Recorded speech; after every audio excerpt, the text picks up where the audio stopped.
kami ingin tabayun tentang ceramah atau ustaz di YouTube bahwa musik itu halal atau dibolehkan. Jazakallahu khair. Antum kapan melihat tayangan saya? Ini poin pertama. Atau antum melihat utuh atau tidak? Yang kedua, apakah antum hadir di majlis itu cuma melihat atau cuma melihat cuplikan? Yang ketiga, dalam suasana apa saya menjawab pertanyaan itu? Karena setiap materi yang disampaikan, setiap majlis itu suasananya bisa berbeda. Apa yang ditanyakan nggak bisa antum bikinnya di hukum umum. Ini poin pertama. Yang kedua, antum mesti bedakan hukum dengan sikap hukum. Itu berbeda. Hukum dengan sikap hukum. Kalau antum ditanya hukum, antum mesti jujur. Nggak boleh antum ambil sesuai selera antum aja. Yang pengen saya begini, itu sampaikan. Yang menurut Nabi padahal benar, antum tutupi karena hanya jamaah ikut keinginan antum. Itu nggak boleh. Dosa itu antum. Sikap hukum itu beda. Misal, ada hukum, saya beri contoh nanti saya teruskan ke musik ya. Ada hukum misalnya untuk sujud nih, setelah i'tidal. Ya, hukumnya ada dua secara umum. Yang pertama adalah sujud dengan menggunakan lutut dulu. Itu ada di Abu Daud nomor hadis 838 dari Wa'il bin Hujur, posisi paling kanan sebelah bawah. Baik, yang kedua ada menggunakan telapak tangan. Di telapak tangan dulu, baru lutut. Ya, itu ada di Abu Daud kitab yang sama nomor hadis 840 dari Abu Hurairah, posisi paling kiri sebelah atas sampai 841, cuman beda dua nomor. Ini yang disebut hukum. Jadi kalau Anda tanya bagaimana hukumnya, ini dua alternatif yang diajarkan oleh Nabi. Singkatnya ada kemudahan. Anda kalau ingin menggunakan lutut boleh, ingin menggunakan telapak tangan boleh. Karena kita sujud memang hanya menggunakan satu di antara dua itu. Itu artinya kemudahan. Rumus fikihnya disebut al-jam'u wa taufiq. Jadi kalau ada persoalan, hadisnya banyak, antum jangan pilih satu hadis dan antum ikuti, tidak. Kumpulkan semua hadisnya, at-taufiq kemana arah hukumnya. Di situ antum simpulkan. Sampai Ibnul Qayyim al-Jauziyah menulis kitab sifat salat Nabi, beliau menyimpulkan saya pilih yang pakai lutut. Syekh Muhammad Nasruddin al-Albani menulis kitab sifat salat Nabi, memilih menggunakan telapak tangan. Jadi kalau antum ngajinya menggunakan kitab sifat salat Nabi Syekh al-Albani, pasti pakai telapak tangan itu. Lihatnya. Kalau antum baca kitab Syekh Ibnul Qayyim al-Jauziyah, Masya Allah akan menggunakan lututnya. Nah, dua-duanya dipraktikkan. Nah, jadi kalau antum menggunakan lutut benar, menggunakan telapak tangan benar, yang salah itu ya menggunakan selain keduanya. Bisa pakai kepala duluan gitu kan? Itu kan keliru. Ya. Dan diantara yang pakai kepala duluan belum apa-apa sudah rame gitu kan? Lihat orang pakai telapak tangan disebut ini salah nih, yang benar pakai ini. Mungkin antum ngambil salah satu aja. Dan yang tidak tepat ketika Anda mengajarkan pakai telapak tangan atau pakai lutut, Anda mengatakan nih yang lain salah nih, yang benar pakai ini. Hadisnya dhaif. Antum berani mendaifkan Syekh Ibnul Qayyim al-Jauziyah, antum siapa? Ya? Antum mengatakan yang pakai telapak tangan salah, antum di mana makamnya Syekh Al-Albani? Ini jangan sampai kita yang belum tentu hafal hadisnya jadi pada rame. Hadisnya aja nggak tahu gitu kan? Ya itu hukum. Adapun sikap hukum itu pilihan antum terhadap hukum. Antum bersikap ingin menggunakan lutut silakan. Bersikap ingin menggunakan telapak tangan itu silakan, itu nggak ada masalah di sini. Jelas sampai sini? Nah sekarang dari pemahaman ini, mari kita tarik kepada pertanyaan tadi. Musik apa sih hukumnya? Apa dulu musik tuh? Antum kenali dulu. Apa dulu musik? Jangan-jangan ribut masalah musik, antum sendiri nggak kenal musik. Antum menghukumi musik, handphone antum sendiri banyak musiknya. Ringtone, tone itu kan musik. Begitu bunyi, musik itu haram. Bunyi, teng-teng gitu kan? Masya Allah, haram semua tuh di HP antum tuh. Antum harus kenali dulu apa itu, gitu kan? Musik itu segala suara yang menghasilkan irama. Ingat ya, kami alhamdulillah saya sampai S2 itu spesialis saya di bahasa Arab. Saya senang tafsir Quran. Saya sangat cinta Quran, ya. Dan alhamdulillah untuk memahami Quran saya harus paham bahasa Quran. Maka saya belajar di bahasa itu. Dan turunannya nanti ada pembahasan tentang syair. Yang di syair itu salah satu subbabnya pembahasan tentang musik. Karena unsur dari syair itu musik. Salah satunya. Musik segala suara yang menghasilkan irama. Jadi setiap suara menghasilkan irama itu disebut dengan musik. Jelas di sini? Ini dibagi dua nanti. Ya. Yang pertama, ada yang tidak menggunakan alat. Jadi suara. Dan orang Arab sudah terbiasa tentang itu. Maka ketika mereka membuat syair, di antara unsur syair itu salah satunya musik. Kalau antum belajar jurusan bahasa Arab, berbicara tentang syair itu pasti itu akan belajar itu. Di antaranya ada irama, musik di situ. Kalau diturunkan ada 16 rumus, disebut dengan bahar di ilmu arud. Ada bahar tawil, ada madid, ada rajas, ada macam-macam. Dan sejak zaman jahiliyah sudah ada. Jadi begitu mereka bikin syair tidak ada irama musiknya, itu disebut aib musiknya. Aib syairnya, celah. Bukan syair yang fasih. Ya, tawilun lahu dunal buhuri fadailu fa'ulun mafa'ilun fa'ulun mafa'ilun kifana fi min dzikra habibin wa manzili bisaqtili wa bainad dakhuli fahawmali. Selalu ada iramanya membedakan satu dengan yang lainnya. Nah, pada yang seperti ini bahkan turun ayat Quran. Saya ulang ya, bahkan surah khusus yang membahas tentang kebiasaan mereka. Surah ke-26 disebut asy-syu'ara. Asy-syu'ara itu jamak dari kata syair yang berarti pemusik, penyair. Nggak pakai penyair. Oh, itu penyair. Saya ulang ya, penyair.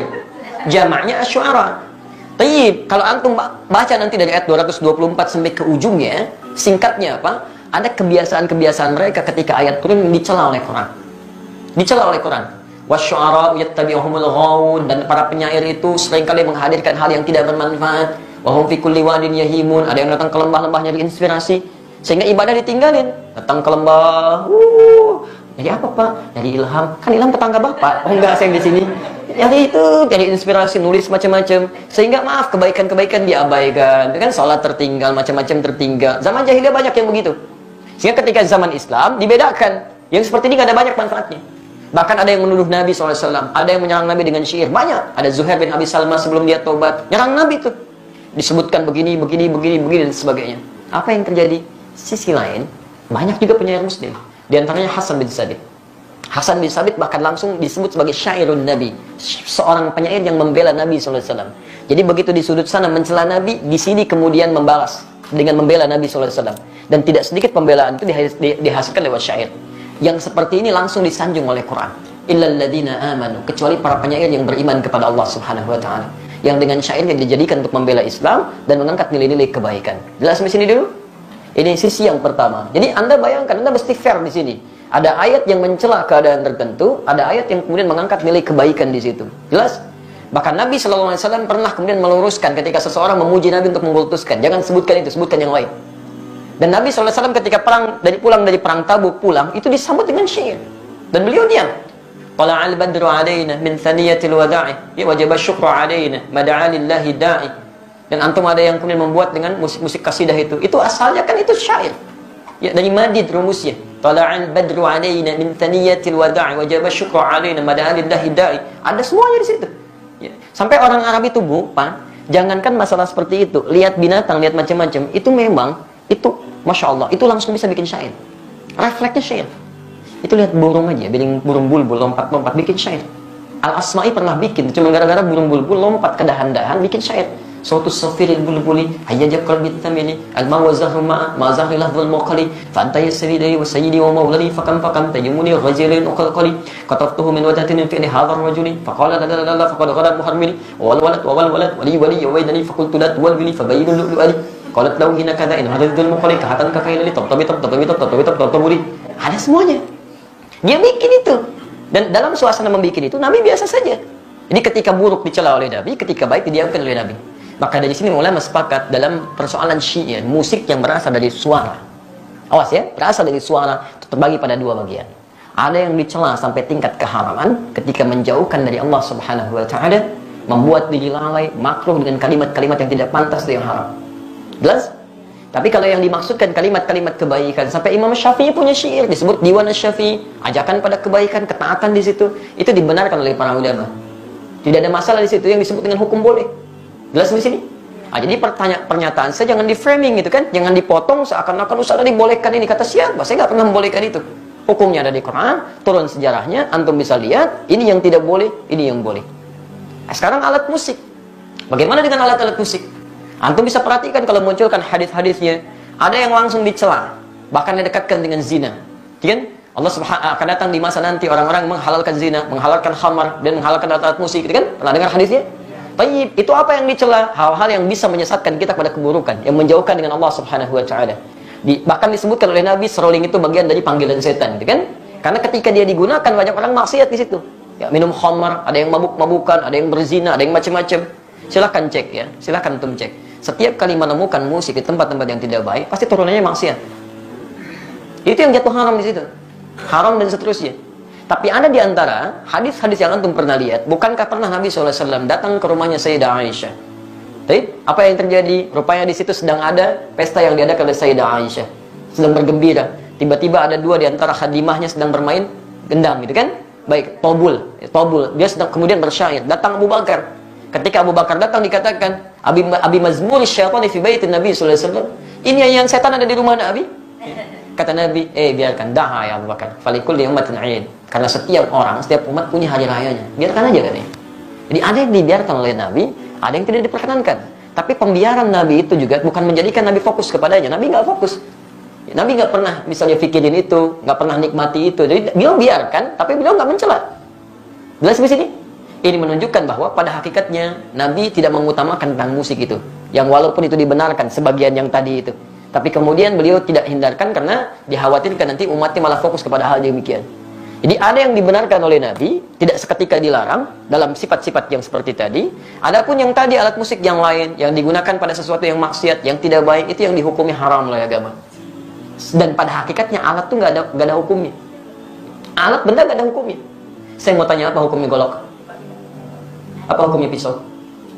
Nah, antum belajar usul fikih dulu. Hukum itu tidak melekat pada benda. Hukum itu melekat pada amalan. Ingat, pada amal, bukan pada benda. Golok digunakan untuk apa? Kalau digunakan untuk sembelih hewan korban, maka hukumnya dia halal. Tapi kalau digunakan untuk, nah ini poinnya. Misal, ancam orang, bunuh orang. Saya kemarin ke Bali, Masya Allah, ya. Begitu turun dari rumah makan, ada seorang, Ustaz, mohon Ustaz untuk makan hari ini aja, untuk makan hari ini aja. Tapi yang dipegang, golok, kemudian pisau, ditutup, bagi dihadapkan ke kita. Begini, Ustaz, tolong untuk makan hari ini. Masya Allah. Itu luar biasa, kan? Itu luar biasa. Dia meminta dengan cara yang tidak elok, gitu kan? Walaupun kita paham maksud dia butuh sesuatu. Tapi dia katakan, ini loh pisau saya. Ini golok saya, gitu kan? Itu nggak boleh seperti itu. Haram hukumnya golok digunakan demikian. Jelas ya? Baik, jadi teman-teman, ketika saya ditanya hukum, saya jelaskan inilah hukumnya begini. Tapi kalau Anda tanya saya, apa sikap hukum saya? Kalau saya menjauhi itu. Saya jauhi, gitu kan? Saya tinggalkan, saya jauhi. Sekalipun saya paham teorinya. Dan dari situ saya paham, orang barat mengambil rumus-rumus musik dari situ. Saya sampai hafal.